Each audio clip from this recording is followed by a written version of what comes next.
Hey there, folks. Pastor Mark here with another Waypoint a short message to sum up what we heard on Sunday. This Sunday, we talked about the book of Esther, and to review, Esther is a book of how God supernaturally saved the Jews. And so this week, we talked about the character of Mordecai within Esther. Now, Mordecai was not a perfect person, not a perfect man. And the book of Esther is not to hold up any person or any man. It's to hold up the character and the person of who God is and what he's done. But we can see God in Mordecai, even though he wasn't perfect. And so he wasn't perfect, but he's still in the midst of the mess. He trusted and hoped in God. He trusted God when he got bad news. And bad news being that the king was going to be assassinated.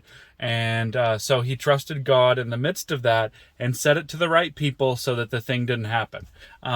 Do we trust God when we hear bad news? Do we trust God when the news is catastrophic? In today's society, people are losing jobs. The economy is not that great. Are we still trusting God in the midst of that? Are we still saying the news is bad, but God is still good? Mordecai trusted God when he heard bad news. Mordecai trusted God in the way that he took care of people.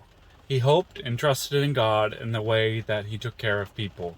In the midst of the mess, it says that Mordecai took care of Esther. It says that Mordecai also took care of his people. Chapter 10 talks about how he was benevolent, how the people respected him. And so, in the midst of our mess, in the midst of the craziness of what the world is like today, are we taking care of people? Are we trusting God? Do we have hope in him that even though he may be hidden, even though it seems like he's silent, are we connecting with him in the ways that we know we can?